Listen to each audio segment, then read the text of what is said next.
Bueno, Dios los guarde, mis amados hermanos. Amén. Bienvenidos. Amén. Les voy a invitar que tomen su Biblia y vayan conmigo al segundo libro de Corintios, capítulo 5, versículo 17. Y vamos a volver a reforzar en este texto, que es el texto base de este nuevo ciclo de enseñanzas. ¿Cómo se titula el ciclo de enseñanzas? Un encuentro con Jesús. Amén. ¿Cuántos han estado en las enseñanzas o las han visto? Amén. Un encuentro con Jesús. Bien, mis amados hermanos. Este ciclo de enseñanza se inició ya hace 3 semanas. Y estamos en 2 Corintios capítulo 5, versículo 17. Es el texto base de todo este sistema de enseñanzas. Y voy a leer a continuación este texto en la palabra de Dios, que dice de la siguiente manera. De modo que si alguno está en Cristo, nueva criatura es. Las cosas viejas pasaron y aquí todas son hechas nuevas. De modo que si alguno está en Cristo, nueva criatura es. Las cosas viejas pasaron, he aquí todas son hechas ¿qué? Nuevas. Gloria sea al Señor Jesús. Señor, lo dice en exclamación, claro, porque es una gran realidad. No solamente es un consejo, sino que es una verdad absoluta. Si alguno está en Cristo, no puede ser vieja criatura, no puede ser el viejo hombre, debe ser una nueva creación. Un hombre reformado a la imagen y semejanza de Dios. Amén.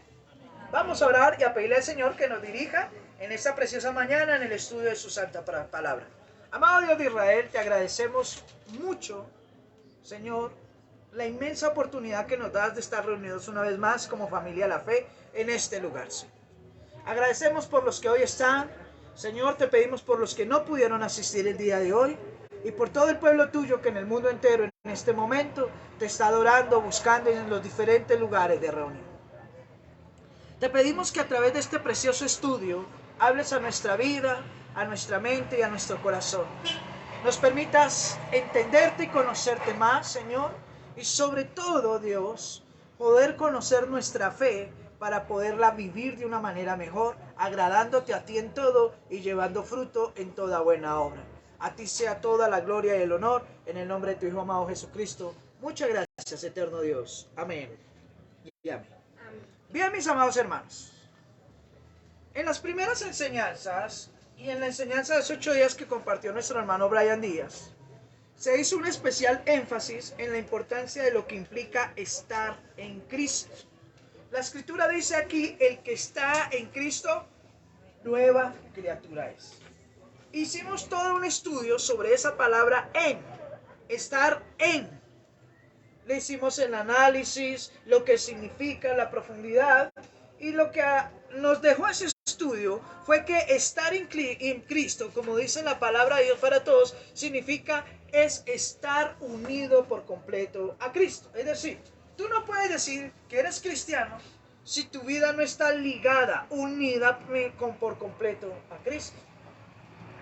Porque inclusive el apóstol Pablo en Efesios capítulo 5 hace una analogía con relación a Jesús y la iglesia que somos nosotros y la compara con un hogar, con un matrimonio. Así como el esposo y la esposa están unidos y ligados, no solo por sentimientos, no solo por proyectos de vida, sino también íntimamente y a ese nivel sexual están unidos por completo en todo, ¿cierto? Hace una analogía, una comparación de que la iglesia debe estar unida por completo a Cristo de esa misma manera. Así como la Biblia dice que el esposo y la esposa son delante de Dios una sola carne, aunque el hombre muchas veces no lo entienda, pero el hombre y la mujer son una sola carne, porque aunque son dos personas distintas, en su unidad marital, sentimental y de proyecto de vida son uno solo. De igual manera, el cristiano está ligado a Cristo, llegando a ser uno con Cristo. Por eso uno no puede decir que es cristiano si su vida no gira en torno a Cristo. Uno no puede decir que es hincha de un equipo cuando le hace barra a otros. Uno no puede decir que, bueno, tantos ejemplos que podríamos hoy en día usar sobre eso, ¿sí? Ahora bien, mis amados hermanos, ya meditamos mucho sobre lo que es estar en Cristo basado en ese texto. Si de pronto alguno de mis hermanos todavía no sabe ni entiende esto muy bien, ahí están las tres enseñanzas anteriores. Hoy vamos a seguir avanzando este tema porque el tema general es un encuentro con Jesús. Un encuentro con Jesús. Y aquí viene la primera pregunta del día de hoy. Para ustedes, mis amados hermanos, ¿qué significa tener un encuentro con Jesús? ¿Quién me puede decir? ¿Qué es un encuentro con Jesús? ¿Qué significa tener un encuentro con Cristo? Hablar con Él, dice la hermana. ¿Quién da más? ¿Quién da menos? Ana Lorena, ¿qué? Conocer a Jesús. ¿Cómo? Conocer a Jesús. Conocer a Jesús, muy bien. Mano Brian, ¿qué quiere decir tener un encuentro con Cristo? Así como tener una relación con él. Tener una relación con Él. Ok, muy bien. Cuando tú te pones a estudiar las Escrituras, te vas a sorprender primero de varias cosas. Lo primero, que en la Biblia no se hablan de encuentros con Jesús. Yo busqué, se encontró, encuentro, todos los términos relacionados. Y la Biblia no habla de encuentros con Jesús, en el sentido en el que hoy una gran parte del pueblo cristiano lo propone. ¿Por qué? Porque cuando tú vas a determinados lugares donde se predica la palabra de Dios, y no sé si a mi hermano Walter le haya pasado allá en Cartagena, hermano, es que usted para empezar aquí bien con todo necesita ir a un encuentro.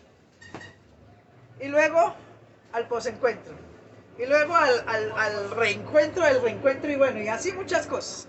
Y prácticamente te dicen que tú no puedes ni ser bautizado, ni llegar a ser cristiano, ni a ejercer a veces liderazgo, si no pasas por estos famosos encuentros que hoy en día se practican en un gran número de iglesias cristianas. Ahora bien, cuando tú vas a las Escrituras, usted se encuentra que solo en dos partes del Nuevo Testamento se usa la palabra encuentro o que alguien se encontró con Jesús de una manera bien particular. La primera de ellas es cuando Jesús va a la región de, espere lo leo, de los Gadarenos, porque yo siempre me enredo con esa palabra, Gadarenos, ¿cierto? Y liberó allí a un endemoniado. Era una región de impíos, no era una región de Israel, eran pueblos gentiles. Él se fue a predicar allá y encontró un endemoniado. Se acuerda que lo tenían atado con cadenas, que le salieron los demonios y los demonios se metieron en unos cerdos y los cerdos volaron por un peñasco, por un voladero, ¿cierto?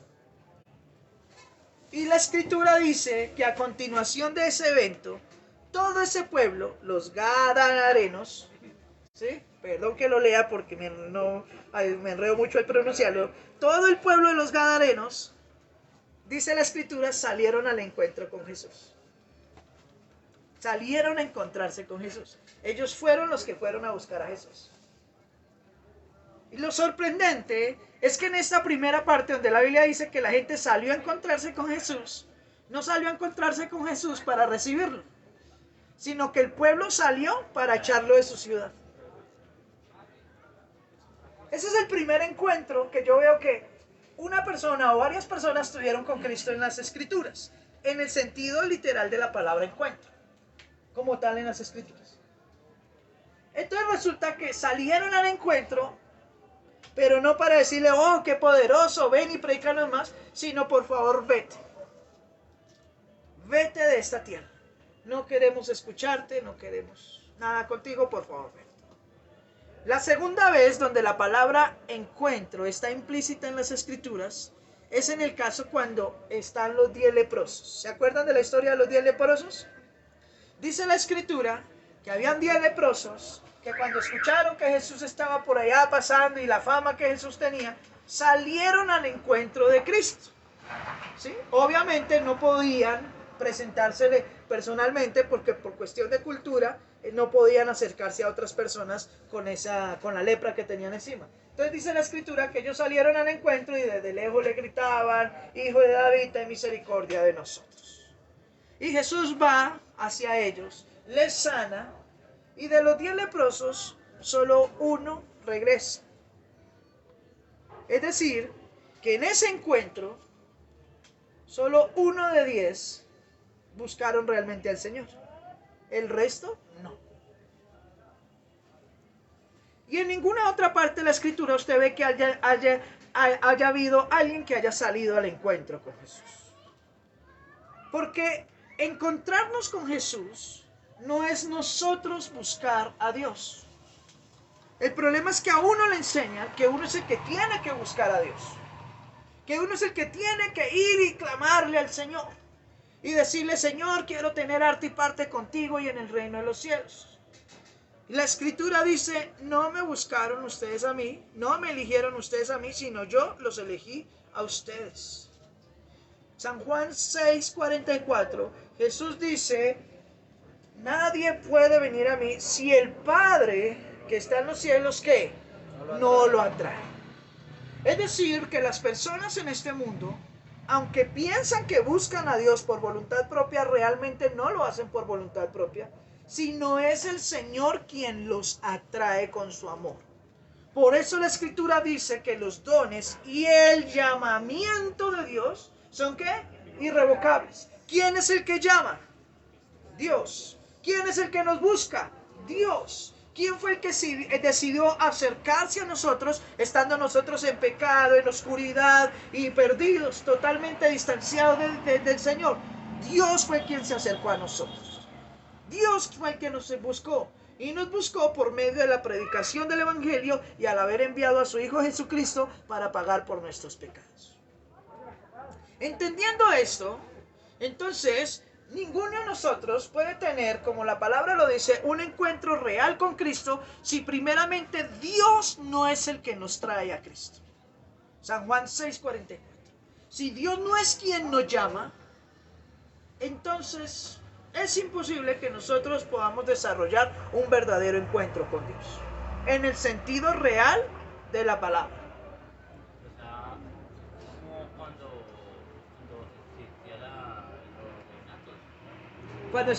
Cuando existía, que hermano no le escucho. Los reinatos, los reyes. Sí, señor. Ahora, no me imagino un rey ir al campesino. El campesino iba hasta el rey. Exacto.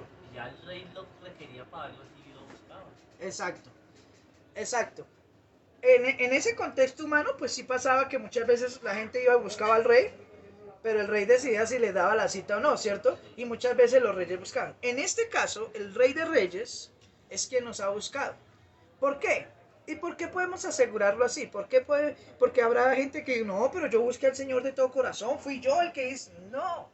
La Biblia dice en Romanos capítulo 3, versículo 10, no hay justo ni aun uno. Y si usted sigue leyendo, dice, no hay quien busque a Dios, ni siquiera uno. Luego dice, todos a una se desviaron. Todos, refiriéndose a todos, se hicieron inútiles. No hay justo, ni siquiera uno. Entonces, en Romanos y en toda la Escritura, se nos pone de antemano o se nos presenta que nosotros los seres humanos, si es por nosotros, realmente nosotros no buscamos a Dios. Porque nosotros sabemos que la vida cristiana no es fácil. Vivir para Dios no es fácil. Si esto fuera fácil, pues la gran mayoría de los seres humanos buscarían a Dios.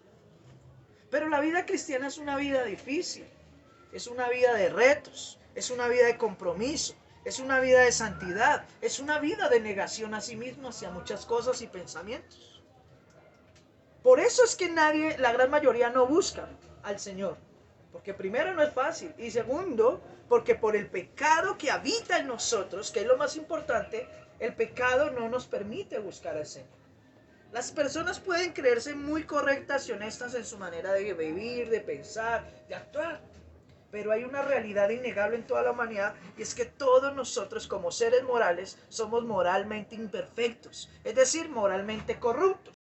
Y aunque seamos buenas personas y aunque tengamos buenos sentimientos, podamos ser buenos padres, buenos esposos, buenos trabajadores, innegablemente nuestras vidas, nuestras mentes y corazones siempre estarán viciadas por la corrupción, que la Biblia lo llama el pecado. El pecado es la corrupción de la mente y del alma. ¿O me va a decir alguno de aquí, los presentes, que todos sus pensamientos son puros, limpios, que todas sus acciones son buenas? ¿Se acuerda lo que Jesús le dijo a todos los judíos que iban a apedrear a la mujer que había fallado, que había adulterado? Salieron todos, ¿no? Con la piedra, listos a apedrear a la mujer. ¿Por qué la van a apedrear? No, es que es pecadora. La encontramos en pecado. Y la ley dice que la que peque, el que peque de esa manera hay que matarlo. Y Jesús dice, sí, la ley dice eso. Láncenle, maten la piedra entonces si quieren. El que de ustedes esté libre de pecado, lance la primera piedra. ¿Quién lanzó una piedra ese día? ¿Por qué? Dice la escritura, porque fueron acusados en su conciencia. Porque todos nosotros fallamos. Muchas veces y de muchas maneras. No sé si algunos de ustedes vieron el podcast que enviamos de Venciendo el Pecado.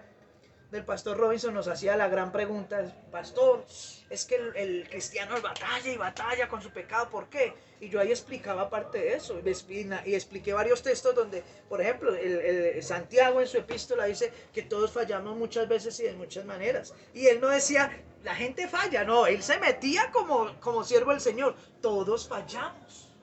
El apóstol Juan en su primera epístola dice, porque todos pecamos y el que diga que no peca es un mentiroso y está siendo mentiroso de Dios. Y él no dice porque todos pecan, dice porque todos pecamos.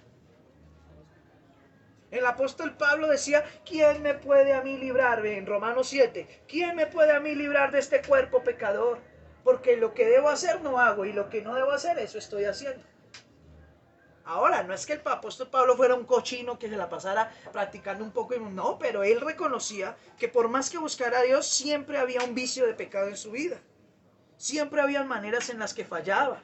De pronto con su carácter, de pronto a veces con su forma de hablar, de pronto con su manera de pensar muchas veces.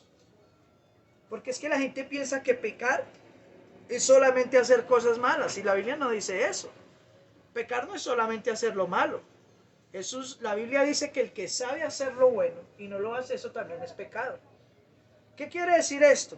Que usted no peca solamente cuando hace cosas malas, sino cuando deja de hacer las buenas. Hay algo bueno que usted puede hacer, y puede hacer y tiene cómo hacer un bien, y no lo hace en ese momento, ya está pecando, solo por no haberlo hecho. No hizo nada malo, pero tampoco hizo nada bueno, eso también es pecado. Entonces se dan cuenta que si analizamos el pecado desde la óptica que la Biblia no lo propone o la Biblia no lo presenta, pues todos somos pecadores por naturaleza. Y somos seres muy moralmente imperfectos. ¿Se acuerdan la predicación de hace un año, la santidad de Dios? Dios es moralmente perfecto. Nosotros somos moralmente imperfectos. Esa es la diferencia entre Dios y nosotros. Dios no puede pecar porque Él es moralmente perfecto. Él no hace nada malo y todo lo que hace es bueno. ¿Sí se dan cuenta? Dios no hace nada malo y todo lo que hace es bueno. En cambio nosotros somos moralmente imperfectos. Somos personas buenas pero que fallan de muchas maneras. Los cristianos somos santos, redimidos por el Señor, pero que fallamos y pecamos de muchas maneras. Ahora dice la Escritura en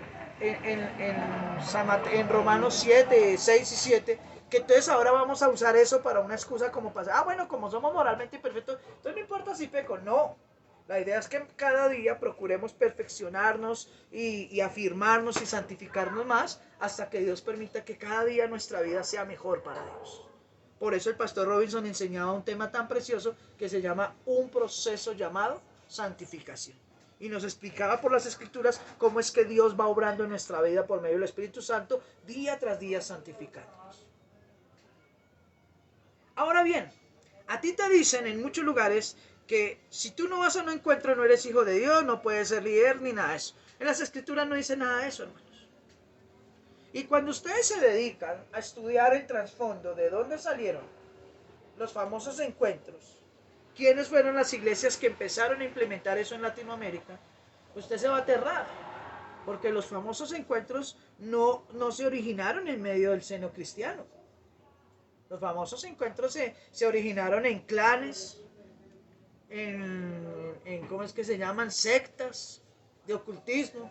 Por ejemplo, uno de los que más usaba los encuentros y siempre ha usado los encuentros para verificar, digamos, para certificar miembros, son los masones. Que muchos dicen que no existen, pero existen por todos lados. Los del ojo que todo lo ven. Ellos hacen sus famosos encuentros para en esos lugares, como dice, inducir a sus miembros, esto es así, está de acuerdo o no está de acuerdo, explicarles todo y de ahí salen los verdaderos miembros. ¿Sí? También sectas como el Ku Klux Klan también hacían los encuentros. Y cuando tú estudias, en medio de los encuentros que ellos practicaban, hacían un poco de cosas bien raras. Pactos, entrega y negación de muchas cosas. También hacían un tipo de ceremonias ocultistas, porque muchas veces hacían ritos al lado de fogatas y cosas de estas. Yo me acuerdo que yo una vez estuve en un encuentro, obligado, porque yo no quería ir, pero me tocó ir obligado. Y me acuerdo que pues yo en esa época no sabía, pero me acuerdo que me decían, escriba aquí todos sus pecados y guárdelos aquí. Y por allá al otro día, ese mismo día en la noche, hicieron una fogata a medianoche y nos tocó botar los papeles ahí y hacer una oración. Y cuando yo me puse a mirar el contexto de las fogatas a medianoche, eso lo hacen son los brujos. Perdóneme, hermano, muéstreme donde hicieron una fogatica y oraron alrededor de una fogata a medianoche y confesamos nuestros pecados y nos deshacemos de ellos. No, hermanos.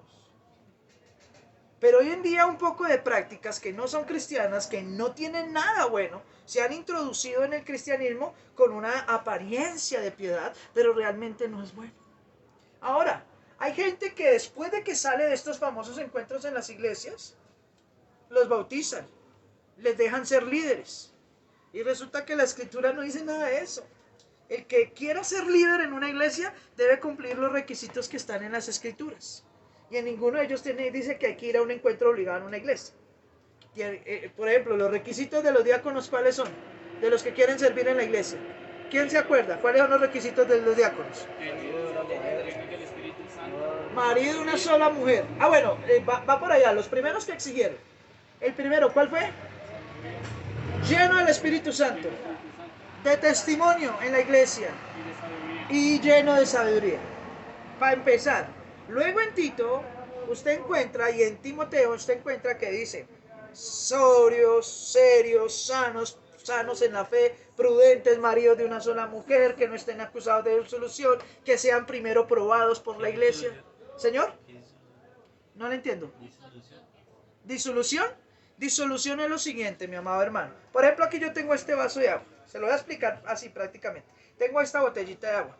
Disolución es que hoy en día existen unos contenidos en polvo que cuando usted lo agrega, los mezcla y ya le da un sabor diferente, un color diferente, ¿cierto? Y esta agua ya deja de ser agua pura y ya es un agua adulterada con alguna otra disolución. En la Biblia, cuando se hablan de las disoluciones, se hablan es precisamente de lo que hacen muchas iglesias. Toman la palabra de Dios, que es limpia, que es pura, que edifica, ¿cierto? Y la mezclan, la disoluyen, la mezclan con estos polvos mágicos, digámoslo, con estos pensamientos de hombres, con estas ideologías doctrinales, en muchas predicaciones le meten ocultismo, le meten un poco de psicología, le meten un poquito de esto, de lo otro, y entonces después le presentan una predicación y la gente dice palabra de Dios. Y no es palabra de Dios. No es palabra de Dios. Ya es una ¿qué? Disolución, ya es una mezcla. Y dice la escritura en varias partes, que ya lo hemos hablado, que mucha gente cae en sus disoluciones, en sus mezclas, guiados por la conducta o la concupiscencia de hombres mentirosos y corruptos.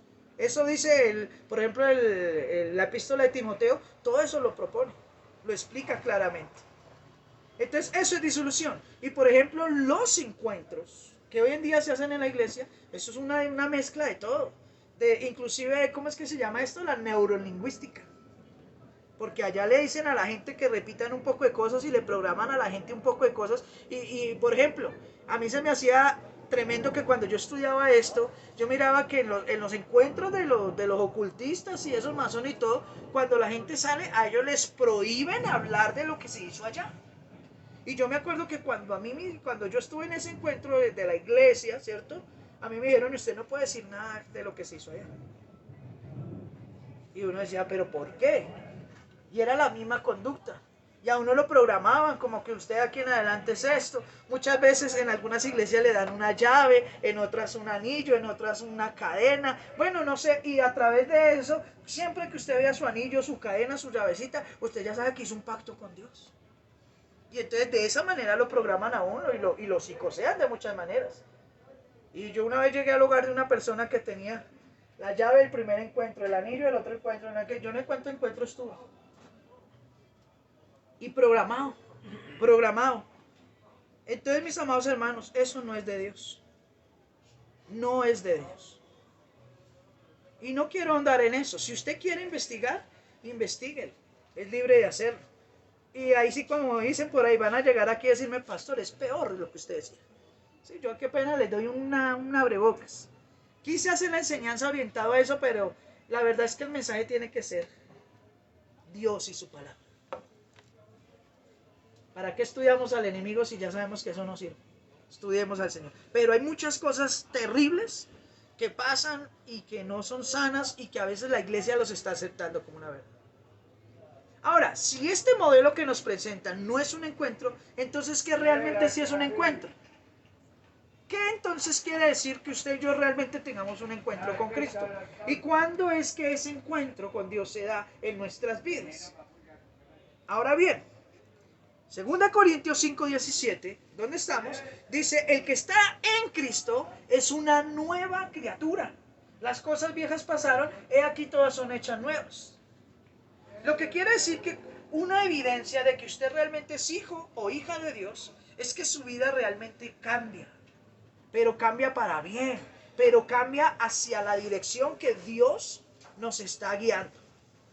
Porque hay unos que llegan a la iglesia y cambian, pero van de mal en peor. Señor. O sea que cuando Pablo escuchó la voz de Jesús, ¿por qué lo quiso buscar o...? ¿Cómo? Cuando Pablo escuchó la voz de Jesús, cuando es cegado, Sí. un encuentro, entonces fue... Eso fue un momento especial que Dios permitió que Pablo tuviera, que Saulo tuviera con él. Mano pregunta, bueno, y cuando Saulo iba, que muchos dicen que iba en el caballo, otros a pie, que porque se cayó, no sabemos, lo cierto fue que cayó, no sabemos si iba en caballo, en burro o a pie. Bueno, ¿cierto? Pero cuando tuvo ese momento especial que iba a ir a perseguir cristianos, y le sale Dios en el camino y le permite tener una visión, y entonces Saulo queda ciego, porque en el momento era Saulo, ¿cierto? Y le dice, yo soy Jesús a quien tú persigues. Muchos dicen, eso no fue un encuentro entonces, eso no, ¿sí? Y de ahí se pegan. Pero dígame, ¿en qué otro pasaje de la Biblia o qué otro apóstol tuvo una visión de esas o tuvo? Porque si eso fuera un encuentro, eso quiere decir que todas las experiencias de los cristianos tendrían que ser la misma.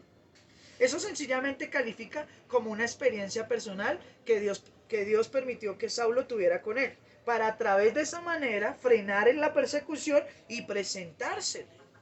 ¿Sí? Presentársele. Ahora, mis amados hermanos, cuando tú miras, Pablo casi nunca creo que solo una vez mencionó esa experiencia que tuvo, pero no la mencionó como algo súper trascendente, sino que fue como un medio a través del cual Dios permitió que él empezara su vida como cristiano. Pero Saulo realmente empieza a desarrollar su fe es en el momento en que se sienta con Ananías. ¿Se acuerda que él se fue a donde Ananías y estuvo 3 días y ahí estuvieron hablando y debatiendo? Y a los 3 días es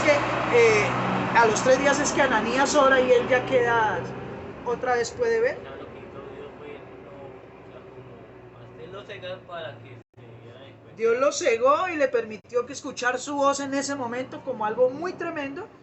Pero Pablo ahí entendió, Saulo entendió ahí que Dios era real y que lo que él estaba haciendo era mal. Y ahora cuando va donde Ananías y cuando empieza a hablar con los apóstoles y cuando empieza a hablar con los cristianos, él entiende por el estudio de las escrituras que él tenía que cambiar. Es que nuestro encuentro con Dios no es una experiencia mística. A veces Dios permite que tengamos experiencias. Yo ciertamente le puedo preguntar a los hermanos, ¿alguna vez usted ha tenido una experiencia? Y más de uno me va a decir aquí, sí, pastor, yo he tenido experiencias. Ok, eso no quiere decir que si tú tuviste una experiencia personal con Dios, quiere decir que eso sea una garantía de que tú seas cristiano o no seas cristiano o que tenga que ser algo que se repita en los demás. porque no es así, a veces Dios lo permite. Hay iglesias que radicalmente no creen en las experiencias. Nosotros particularmente creemos que las experiencias sí pueden darse en medio del pueblo cristiano, pero son eso, una experiencia. Y si es una experiencia en Dios, es algo que realmente nos lleva a nosotros a ser más comprometidos con Dios. Yo conozco gente que todos los días tiene experiencias y anoche vi al Señor y ahí sentí que el Señor se me sentó en la cama y me llamó por el nombre y tuve una experiencia, y uno los ve de mal en peor en la vida cristiana. O los mismos con las mismas, y no hay un cambio.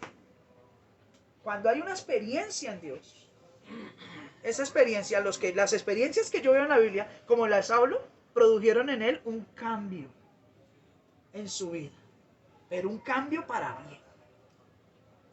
Entonces, hay cosas que sí pueden ser de Dios, porque 1 Corintios capítulo 12 dice que Dios se mueve, tiene ministerios, tiene dones, ¿cierto? Pero también dice que tiene diversas operaciones, pero no especifican cuáles son esas operaciones.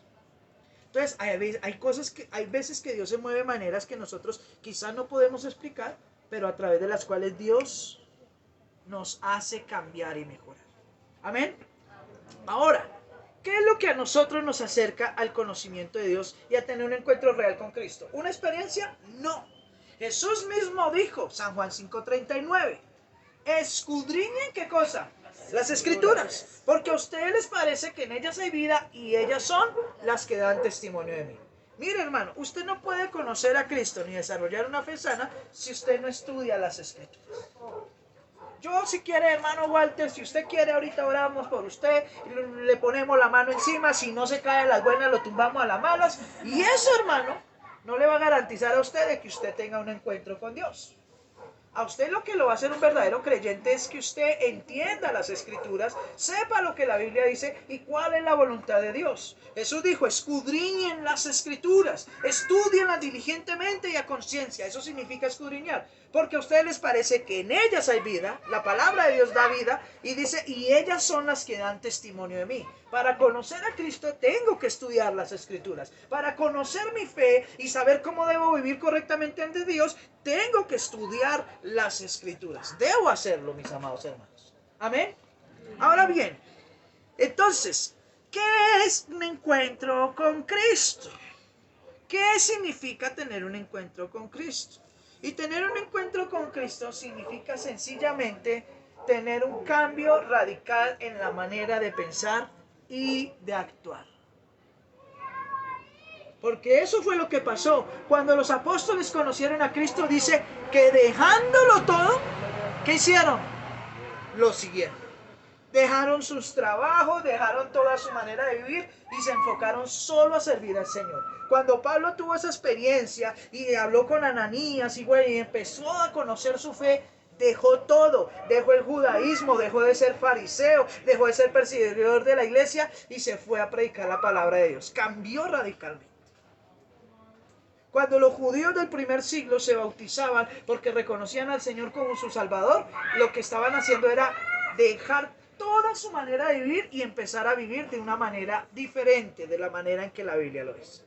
Romanos capítulo 12, versos 1 y 2, vamos a leerlo, hermanos. Cambiar nuestra manera de pensar y de actuar. ¿Cierto? Romanos 12.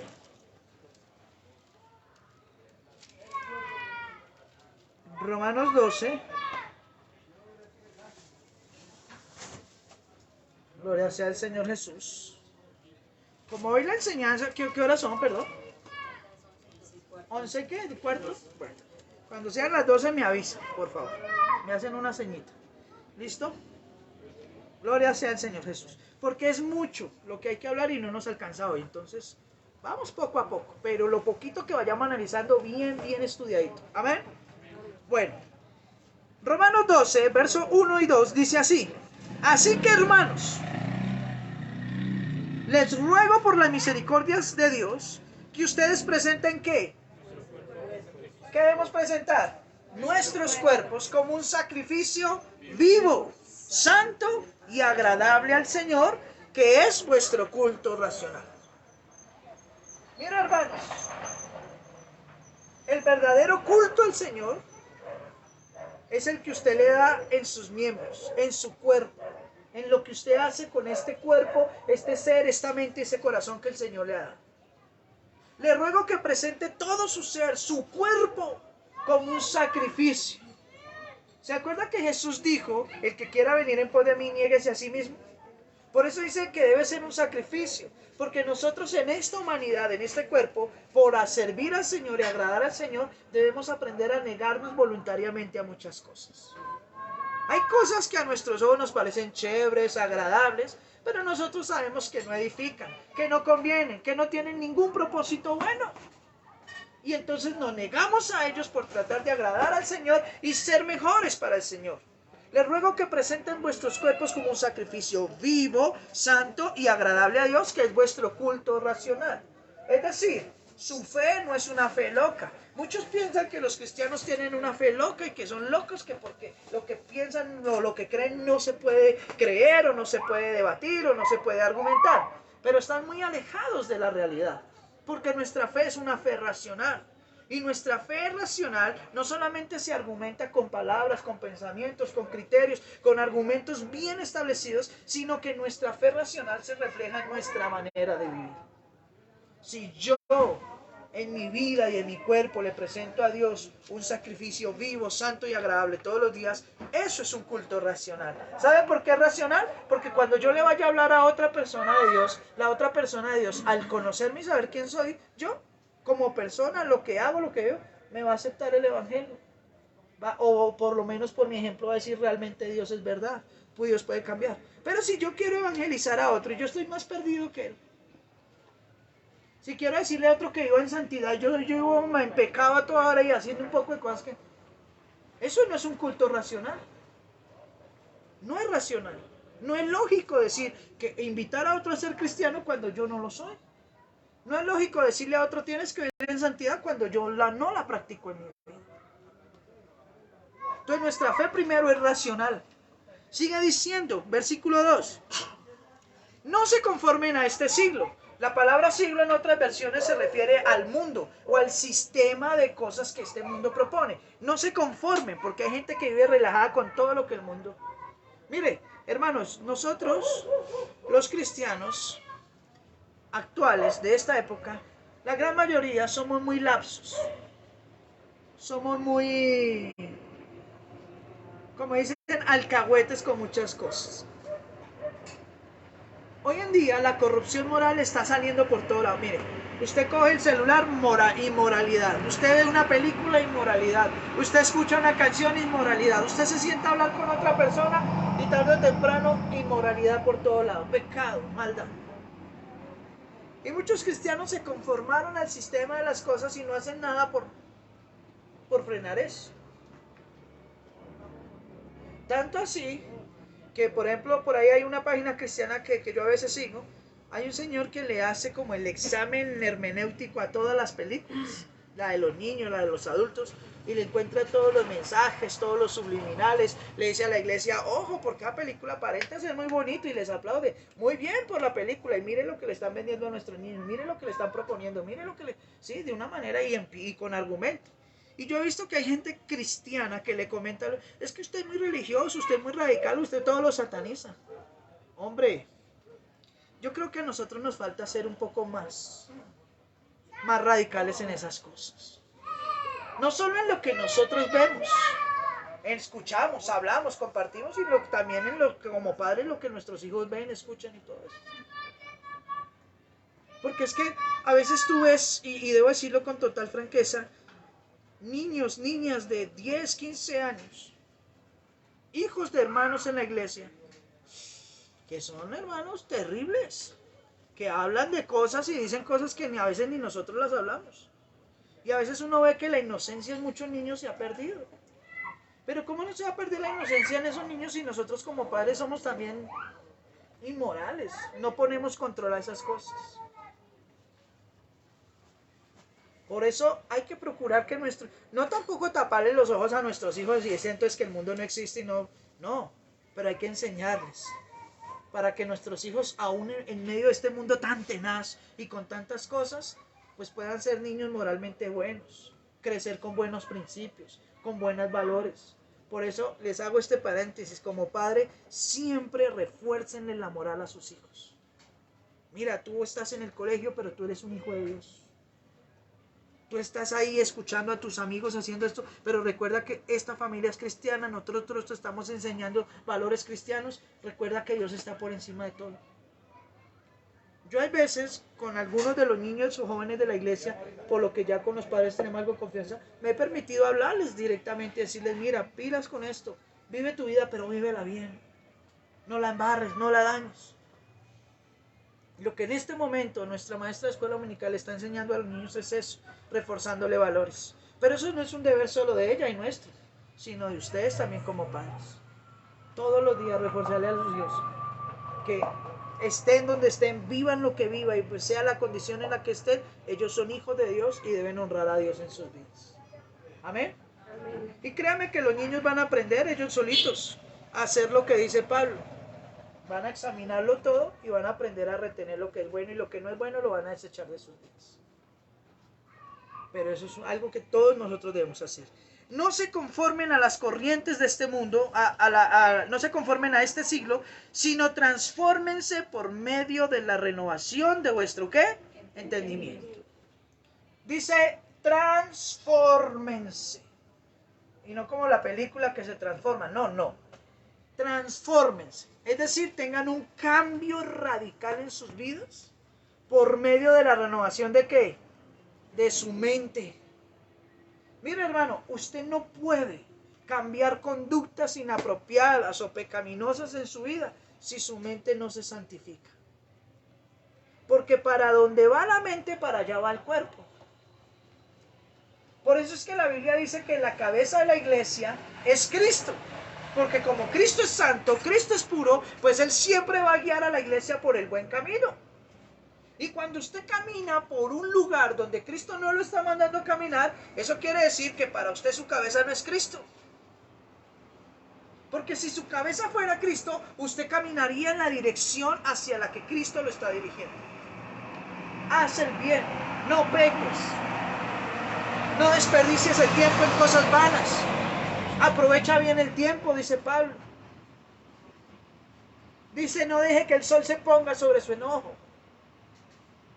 Cante, alabe, ore, ayune, comparta con sus hermanos, congréguese, lea las escrituras. Esa es la dirección en la que debemos caminar como cristianos. Pero si tú no lo haces, quiere decir que para ti tu cabeza no es Cristo, sino que tú todavía estás pensando y actuando a tu manera. Tremendo, mis amados hermanos. Entonces, transfórmense por medio de la renovación de su entendimiento. ¿Para qué es necesario cambiar la manera de pensar? Para que comprobemos cuál es la buena voluntad de Dios, agradable y perfecta. Wow. ¿Tú demuestras en tu vida que has tenido un encuentro real con Cristo? Mis amados hermanos, cuando usted demuestra con sus hechos que usted tiene una mente diferente, que usted piensa diferente, ya no piensa como el mundo, sino piensa como Dios. Y cuando su vida ya no camina hacia la dirección donde va el mundo, sino hacia la dirección que Cristo te está dirigiendo. ¿Amén? Amén. Otra cita bíblica, ahí mismo en Romanos, capítulo 8, versículos 5 y 6. Esto es maravilloso. Maravilloso. Romanos 8, 5 y 6 dice de la siguiente manera. Porque los que son de la carne, ¿los que son qué? De la carne, ¿qué hacen? Wow. Más claro imposible, ¿cierto? Porque los que son de la carne, ¿en qué piensan? En las cosas de la carne. ¿Qué sigue diciendo? Pero los que son, me perdí aquí, pero los que son del Espíritu, en las cosas del Espíritu. Mire, esto es muy fácil. Esto no tiene complejidad alguna. El que está en la carne, ¿en qué piensa? ¿Cierto? El que está en el Espíritu, ¿en qué piensa? Así es sencillo.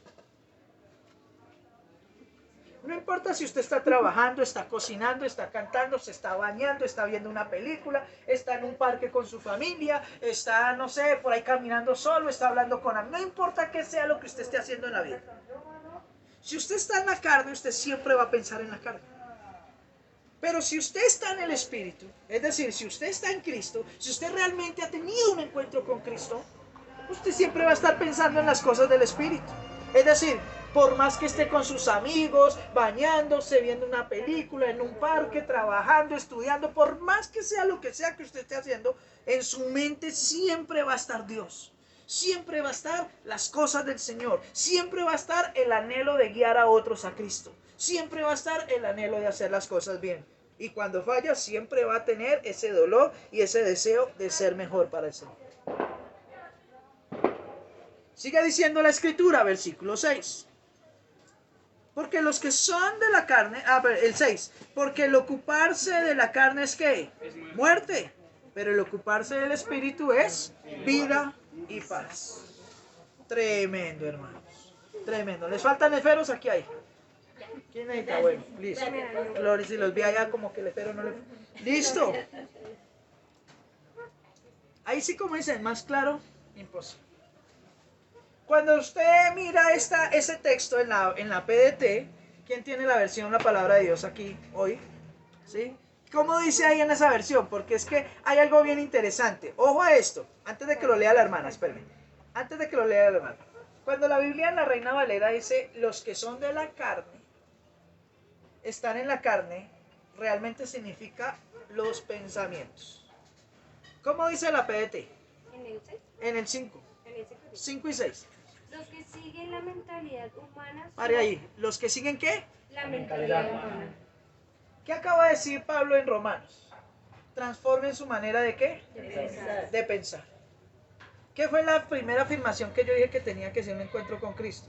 Es una transformación, un cambio en la mentalidad y en la conducta.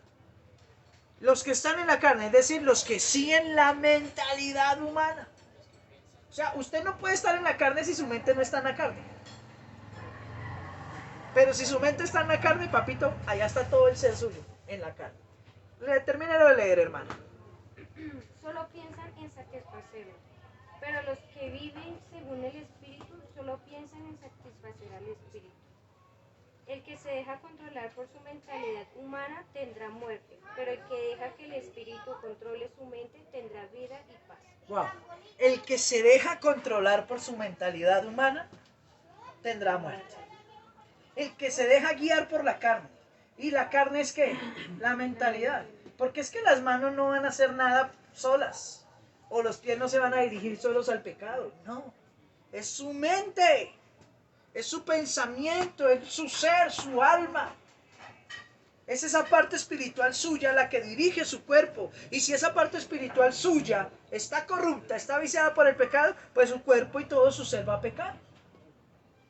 Pero si su mente, su ser, su parte interna, su espíritu, solo procura agradar a Dios, pues todo su ser va a hacer lo que es correcto delante de Dios.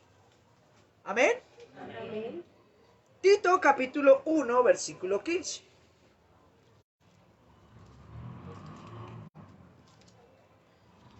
Y miremos lo que la Escritura nos dice en estos textos tan preciosos.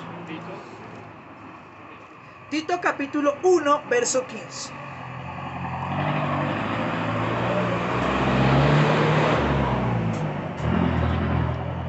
Dice la Escritura, todas las cosas son puras, ¿para quiénes?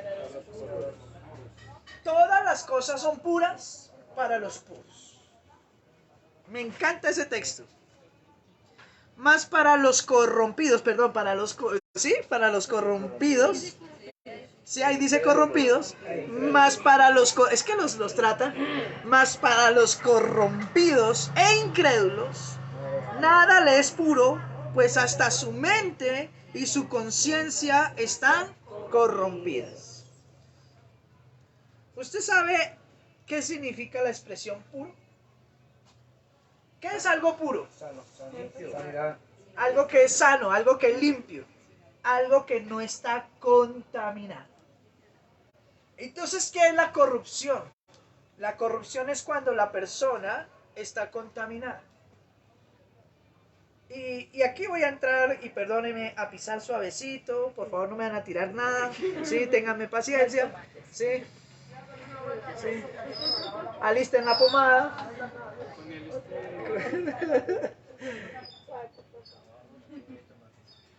Un verdadero cristiano, bueno, un verdadero cristiano no, un cristiano, en la medida en que se purifica y se santifica para Dios, se vuelve puro. Y para una persona pura, todas las cosas son puras. El cristiano no ve mal en nada. O sea, el cristiano aprende a ver las cosas con buenos ojos siempre. Si yo, por ejemplo, conozco a mi hermana Gloria, recién nos conocimos hoy. Si mi pensamiento es puro y si yo estoy guiado por Dios, yo no me voy a poner a pensar nada malo de usted de inmediato. Yo debo verla como me ve Dios, bien, limpio, puro. Pero para el corrupto, todo es malo. ¿Sí? Recién conocí a la hermana y ya la estoy criticando porque para mí ya hay cosas malas en ella. Cuando una persona está corrompida o no tiene un espíritu puro, pues para esa persona todo es malo. Y nunca puede ver nada bueno en nada ni en nadie. Nosotros los cristianos debemos aprender a ver las cosas de la manera en que los ve Dios. ¿Usted cree que Dios nos ve por nuestro pecado? Dios nos ve con amor. Y el amor cubre multitud de pecados. Porque Dios te puede ver a ti y me puede ver a mí, nos puede ver a nosotros todos los días con buenos ojos. Porque Él, al ser puro, siempre nos ve con buenos ojos. Siempre nos ve con misericordia. Pero una persona corrompida, como lo dice la Escritura, una persona que está contaminada por su pecado, no puede esperar nada bueno. Y a veces yo he escuchado, hermano, es que yo ya no confío en nadie porque como me la han hecho tanto, entonces que se va a amargar el corazón toda la vida. No se va a permitir el lujo o el privilegio o el bien de conocer mucha gente y de disfrutar de buenas personas solo porque otras te han pagado mal. Pero como les hirieron, como están allá dañados en su corazón, entonces ya no esperan nada bueno de nadie. Y no puede ser así. ¿Cuántas personas van por la vida amargadas? A veces se vuelven hasta antisociales. Es que yo ya no espero nada bueno, yo no puedo ver nada, todos son malos. Yo tengo un familiar que ustedes conocen que él vive diciendo que es que todo el mundo es malo, todos son malos. Y le digo, sí, papá, todo es malo. Todo es malo. Que amigos no hay, ¿cierto? Que eso, las amistades verdaderas no existen. Y eso todo es malo, todo es malo.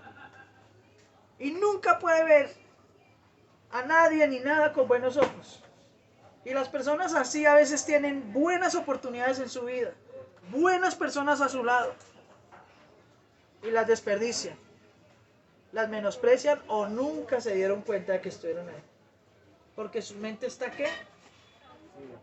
Corrompida, porque no es pura.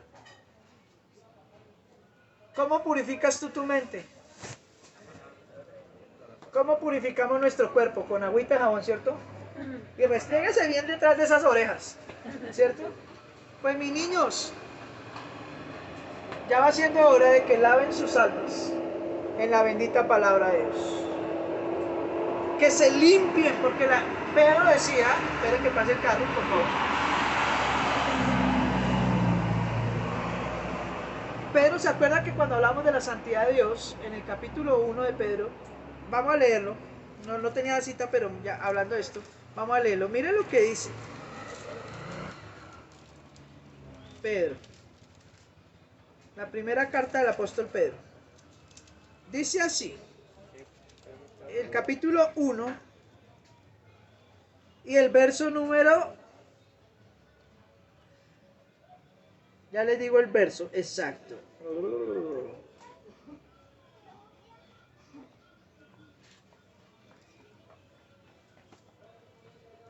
Dice el verso 22, habiendo purificado vuestras almas por la obediencia a la verdad mediante el Espíritu. Para el amor fraternal no fingido, ámense unos a otros entrañablemente y de corazón puro. ¡Wow! ¿Y de qué? De corazón puro. Pero ¿cómo nos purificamos? Por medio de la obediencia ¿a qué? ¿Y cuál es la verdad? Jesús dice, Señor, santifícalos en tu verdad, tu palabra es verdad. Esa era la oración de Jesús en San Juan 17. Señor, yo te pido por ellos que los santifiques en tu verdad. Y luego dice Jesús, tu palabra es verdad. Ahora Pedro dice que nosotros nos purificamos nuestra mente, nuestro corazón, nuestro ser, por medio de la obediencia a la verdad. Y la verdad, Jesús dijo que la verdad era la palabra de Dios. Así que cuando tú te llenas de la palabra de Dios, cuando ella mora abundantemente en tu vida, cuando tú te limpias y santificas diariamente, pues dice el mismo apóstol Pedro que el amor, la misericordia y todo lo que usted haga hacia sus semejantes va a ser algo de corazón puro.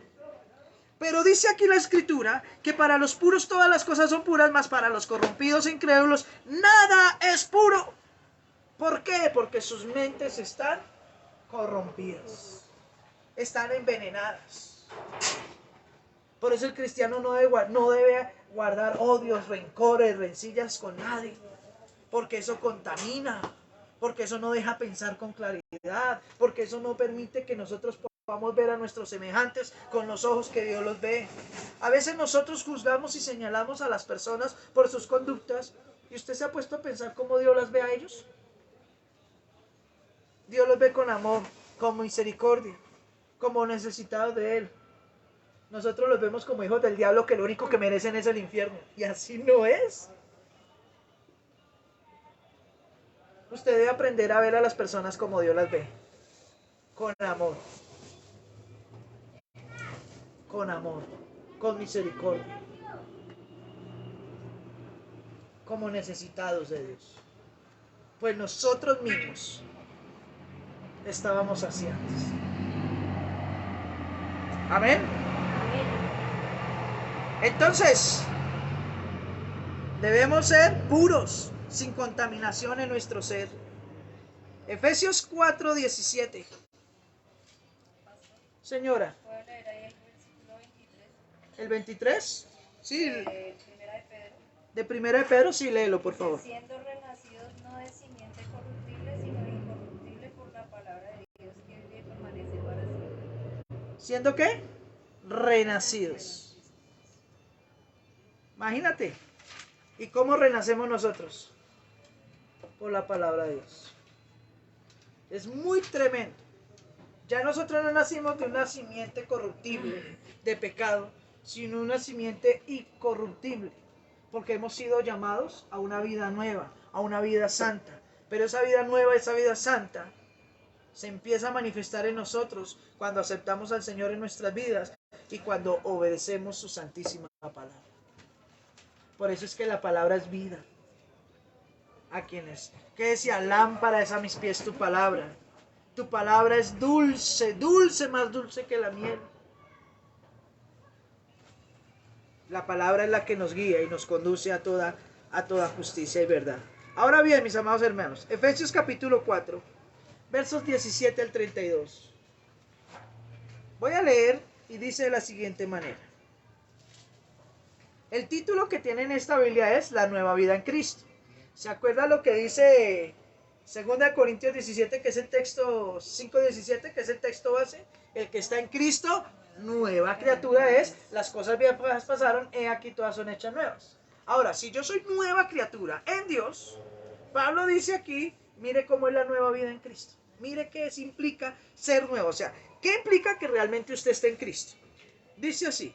Esto pues digo y requiero en el Señor, que ustedes ya no anden como los gentiles, como los otros gentiles, que andan en la vanidad de su mente. ¿Por qué dice como los otros gentiles? Porque usted y yo también somos gentiles. Así de sencillo. Versículo 17. Efesios 4, versículo 17. ¿Estamos ahí? Amén. Listo. Les pido y les requiero en el Señor que ya no anden como los otros gentiles que andan en la vanidad de ¿qué? ¿En la vanidad de qué? Uy, ¿sí se da cuenta que por todo lado cuando hablan de malas conductas hablan es de la mente? Por eso usted demuestra que tiene un encuentro con Cristo cuando su mente es diferente. Cuando usted piensa de una manera diferente al mundo.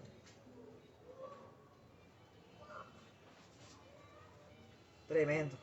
Sigue diciendo. Esas personas que van hacia esa vanidad, dice, teniendo el entendimiento ¿qué? Entenebrecido. ¿Sabe qué es un entendimiento entenebrecido? Que está en oscuridad. ¿Qué puede ver alguien que está en oscuridad? Pero resulta que usted y yo no estamos en oscuridad. A usted y a mí nos ha alumbrado la luz de Cristo. Por la predicación del Evangelio y la preciosa palabra de Dios que tenemos como nuestra guía. Por eso el salmista decía, lámpara, luz es a mi vida y a mis pies tu palabra. Ella me guía. Aunque ande por valle de sombra, de muerte, por oscuridad, no voy a temer. Porque la luz del Evangelio de Cristo que está aquí consignado nos guía. La palabra es luz y vida a los que en ella confían. Pero el mundo está entenebrecido. Hay oscuridad. Son, dijo el hermano Marco, frívolos. Es decir, son malos, cegados por la maldad. Sigue diciendo la Escritura. Y están así porque están ajenos a la vida de Dios por la ignorancia que en ellos hay y por la dureza de su corazón. Porque el mundo vive entenebrecido. Porque vive en oscuridad. Porque son ignorantes. Dicen otros aparte de la Escritura que los hombres se hacen sabios en su propia opinión. Pero en su famosa y espectacular opinión rechazan a Dios. Y siguen una sabiduría loca. Tremendo. Tremendo. Una sabiduría loca. Sigue diciendo, y por la dureza de su corazón. ¿Cuántas veces, oye, en cada día que pasa la maldad se multiplica más y el amor de muchos está ¿qué? Enfriando? A tal punto que antes un hombre maltrataba a una mujer o le pegaba a una mujer y todo el mundo salía a defenderla. Hoy en día, por la calle alguien está tratando mal a su esposa y lo único que sacan es el celular, grabar, luego montar memes, inventar leyendas. Y son pocos los que todavía tienen un buen corazón y se meten. Otro dice, no se meta ya, ¿qué le importa? Buscando que lo maten. No se busque problemas. Porque el amor del mundo se ha enfriado. Porque la gente ya tiene dureza en su corazón. Ay, qué pecado con aquellos hermanos que están en problemas. Déjelos allá. Eso de pronto es hasta Dios que lo está castigando. Ya no hay ni misericordia por nuestros propios hermanos en la iglesia. Está un hermano mal y en vez de decir vamos a ayudarle, no, eso es por malos, porque no buscan de Dios. No, hermanos. Y es que usted ha hecho tantas cosas buenas para mí, ¿es algo bueno el Señor? Sigue diciendo, estas personas, los cuales que después de que perdieron toda sensibilidad, se entregaron a la lascivia para cometer con avidez toda clase de impureza. Mire, término impureza. Cuando la mente está corrompida, el hombre solo piensa en impurezas, en hacer cosas que no convienen. Mas ustedes no han aprendido así de Cristo. Usted y yo, mis amados hermanos, no hemos aprendido así de Cristo.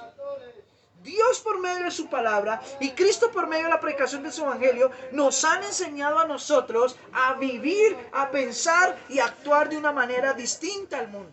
Nosotros no hemos aprendido a vivir con impurezas, con malas cosas, con odios, con rencillas, con contaminación. Nosotros hemos aprendido de Cristo a vivir en santidad, a hacer lo bueno y a tener misericordia de los demás. Por eso Pablo le dice, ustedes no han aprendido así de Cristo. Si en verdad ustedes le han oído y han sido enseñados por Él conforme a la verdad que está en Jesús. ¿Cómo demuestra usted que usted tiene un encuentro, que realmente usted está unido a Cristo. Cuando usted realmente vive para Cristo. ¿Se acuerda el texto que vimos las primeras enseñanzas allá en Juan? Según la versión, la PDT.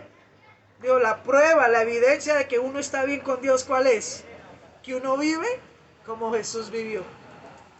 ¿Se acuerdan el texto? ¿Tú lo tienes en tus apuntes?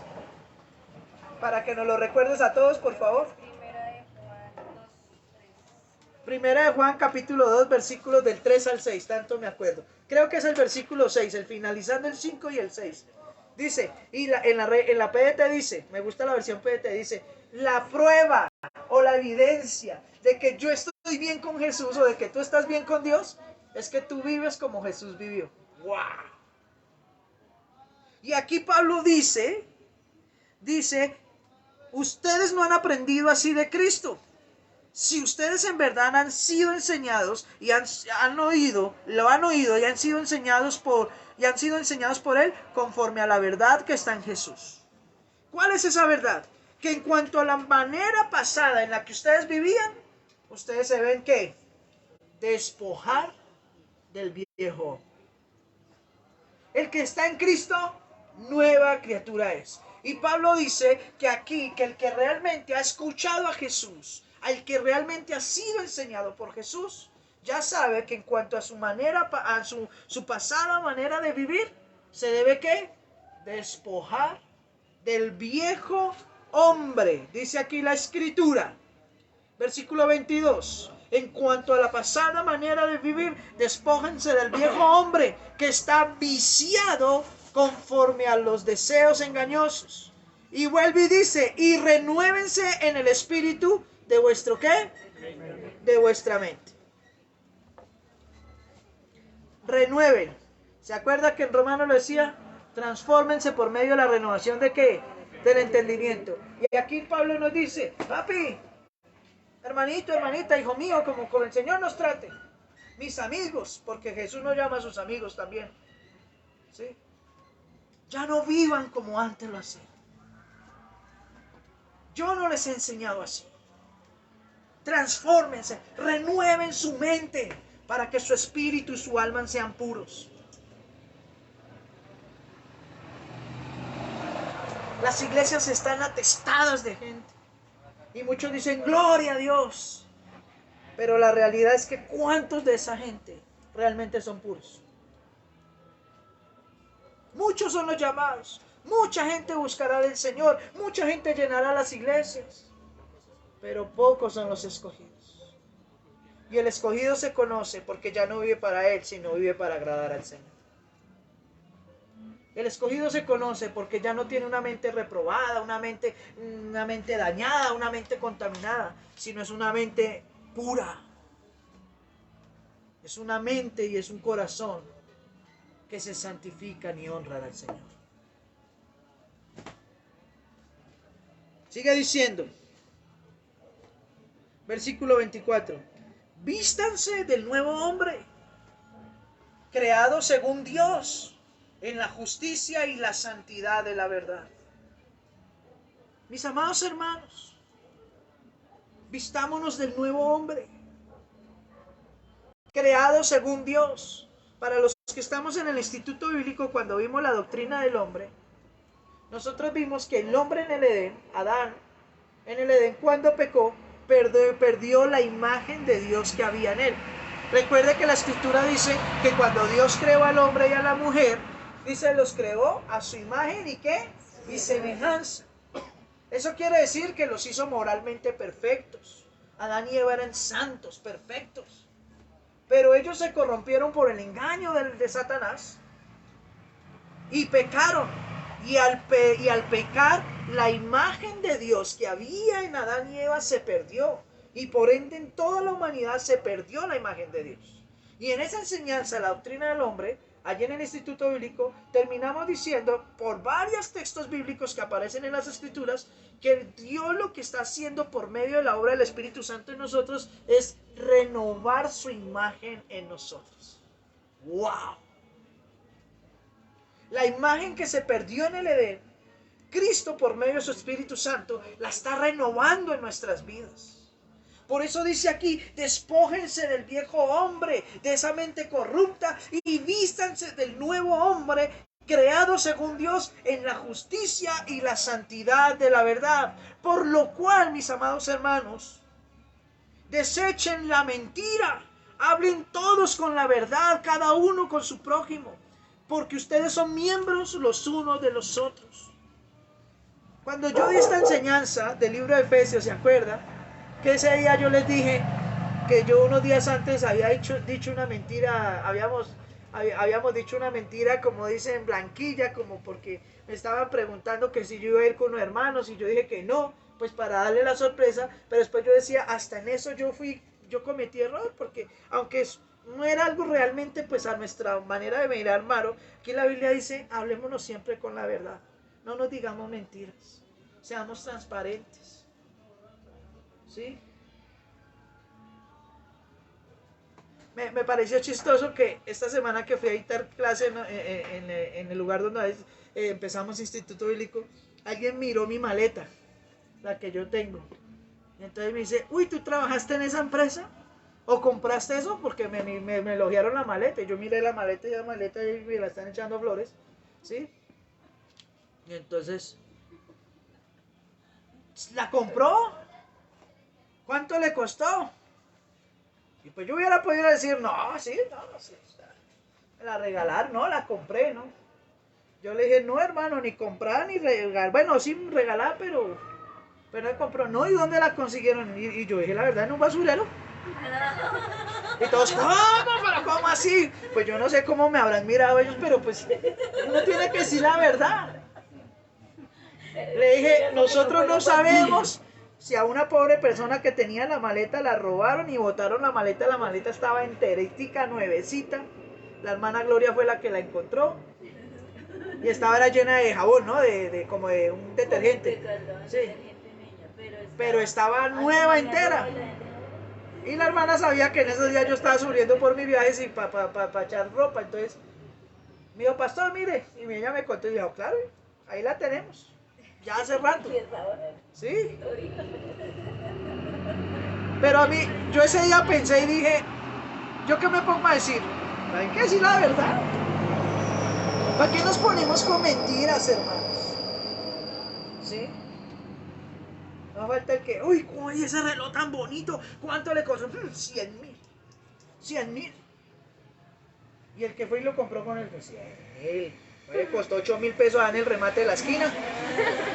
¿Para qué nos ponemos con mentiras, hermanos? Con jactancias que no convienen. Aquí dice la escritura, desechen la mentira. Hablen siempre con la verdad, cada uno con su prójimo, porque ustedes son miembros el uno del otro. ¿Cómo puede haber confianza entre nosotros? ¿Cómo puede haber sinceridad y una verdadera unidad si hasta en las cosas más simples nos mentimos? No hablamos con la verdad. Tremendo. Pero ustedes saben, y no miento en esto, que vivimos en un mundo, no solamente secular, sino dentro del mundo cristiano, donde la verdad no es verdad. Donde lo que se habla es apariencia de piedad muchas veces, pero no es verdad. Hermanos, aprendamos a ser verdaderos con nuestras palabras. A ser sinceros. No pequemos de esta manera. Sigue diciendo, airados pero no pequéis. Usted tiene el derecho de enojarse. Lo que no tiene el derecho es de pecar. Pero nosotros muchas veces nos enojamos y tras de que enojamos, pecamos y fallamos. Y eso no es lo que al Señor le agrada. ¿Cuántas veces usted en su enojo no dice o hace cosas que no debe? Digámosle al Señor que nos ayude en esos procesos. No deje que el sol se ponga sobre su enojo. ¿Cuántas veces las parejas, sobre todo hablo de las parejas, se van a dormir peleadas? No son capaces de solucionar sus asuntos. Si tiene una carga con él, no le habla, no le dice nada, se va así. La palabra dice otra cosa, ustedes son una sola carne. No, pastor, pero es que nos peleamos faltando 5 minutos para acostarnos a dormir. Pues, perdónense, háblense. Y no es por ponernos trágicos, porque va a saber usted si es la última vez que habla con su pareja. A mi papá le pasó. Se acostó a dormir con mi mamá y mi mamá se murió mientras estaba dormida. No tuvo tiempo de despedirse, de decirle nada más. Y nunca me dijo que fue el último que hablaron, no sé. Pero conozco mucha gente que no solamente se le pasa un día sobre su enojo, sino se le pasa toda una vida enojado con otra persona.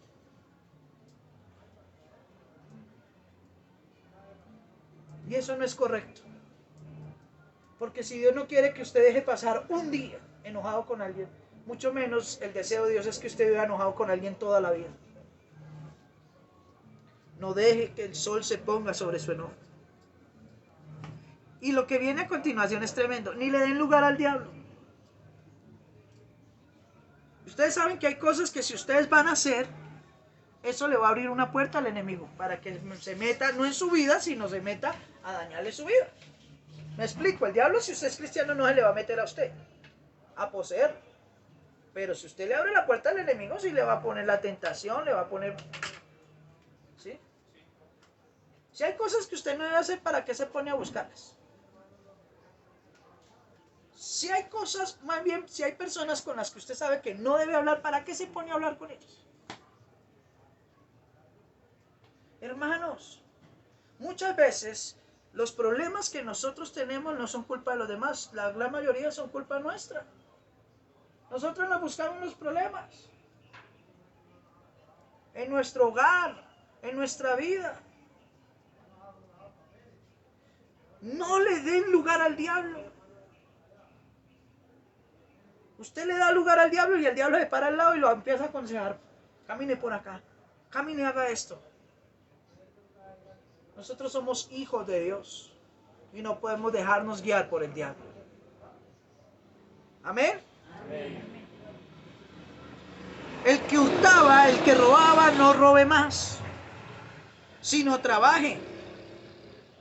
Ahí no tengo que explicar mucho, ¿cierto? Haciendo con sus manos lo que es bueno para que tenga que compartir con el que padece necesidad. ¿Para qué trabaja usted? ¿Solo para suplir sus necesidades? No, señor. Usted como cristiano trabaja también para suplir las necesidades del que necesita. No se le olvide que usted es cristiano.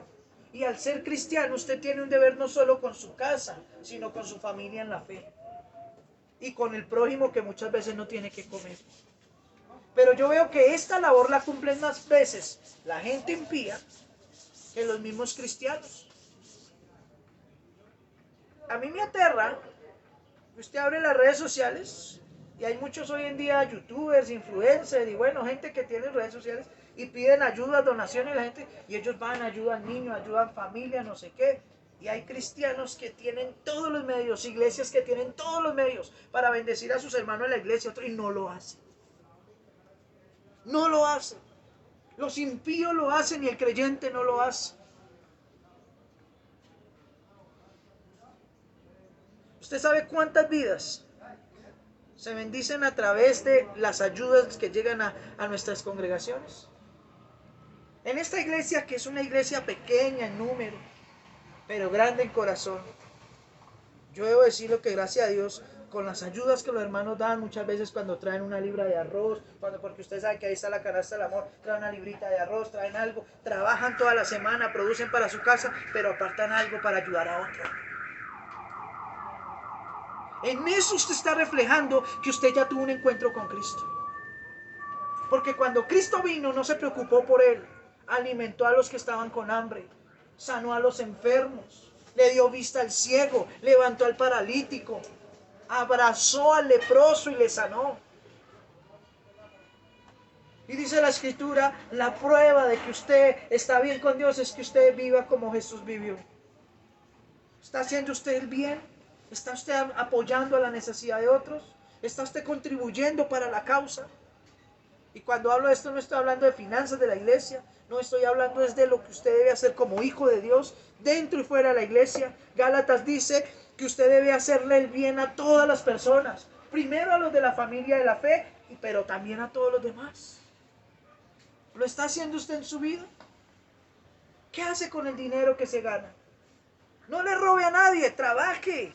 Así le cueste, trabaje. Pero ¿qué hace usted con el dinero? Solo cosas para usted y para su hogar. ¿Está haciendo algo por otros? ¿Está haciendo algo por la iglesia? ¿Por sus hermanos en la fe que quizás tienen necesidad? Tremendo. Tremendo, mis amados hermanos. Y viene algo que quizás duela más que esto. Ninguna palabra corrompida salga de vuestra boca. Cuando dice corrompida no dice vulgaridades solamente. Hay veces que los cristianos tienen ciertas conversaciones que no deberían salir. Chistes de doble sentido, conversaciones de doble sentido. No, señores. Pablo dice ahí mismo en el capítulo 5, véalo, ahí estamos adelantico, en el capítulo 5, versículo 6, 4, ni palabras deshonestas, ni necedades, ni truanerías, que no convienen, sino antes con acciones de gracias. Hermanos, nuestra manera de hablar debe reflejar lo que somos. Pero muchos se caen con su manera de hablar. Nosotros no necesitamos ser adivinos ni videntes, ni ponerle un micrófono a los hermanos en la casa para saber cómo son. Muchas veces solo con escucharlos hablar, uno sabe cómo están sus corazones. ¿Por qué? Porque la Biblia dice que de la abundancia del corazón, ¿lo dice la Biblia? Y cuando su corazón no está enfocado en Dios, es inevitable que en la manera en que usted habla refleja cómo está usted en su corazón. Porque hay gente que es muy religiosa y santa y varón y ungido y pareciera que tuviera un vocabulario genial, pero usted se pone a hablar con esa persona realmente. Mi esposa y yo sabemos aquí, por aquí cerca hay un señor, ¿no? Esto varón y aleluya, y yo le doy en la cabeza al diablo. Y cuando empieza a hablar de las mujeres, usted viera, eso ni un impío habla así. Cuando algo le pasa mal, salen palabras deshonestas, groserías. Mi esposa una vez le dijo a ese señor, digo, venga, pues usted dice que es cristiano, eso no debería ser. Ay, no, que esto no, y un poco de excusas ahí todas raras. No, señores. No, mis amados hermanos. Esa no es la conducta. Ninguna palabra corrompida salga de su boca, sino aquellas que sean para la buena y necesaria edificación, a fin de dar gracia a los oyentes. Que cuando usted hable, no sea para herir, destruir a otras personas o denigrar de otros. Que cuando usted hable, generalmente hable para la gracia, para darle gracia a los oyentes. Amén. Mire, hermanos, a veces yo me canso de escuchar, y perdónenme el que diga, que a veces me hablan y mire tal cosa, y mire este tema, y mire, yo a veces les digo, déjelos, allá ellos verán, usted no se estrese, no se preocupe por, déjelos, ¿para qué usted le bota corriente a cosas que no debería estar hablando ni pensando? Porque la escritura dice, no deje que su boca lo lleve a decir cosas de otros que puedan ser ciertas o no. No. Te procure agradar al Señor y que todo lo que salga de su boca sea con gracia para alentar el corazón de otras personas.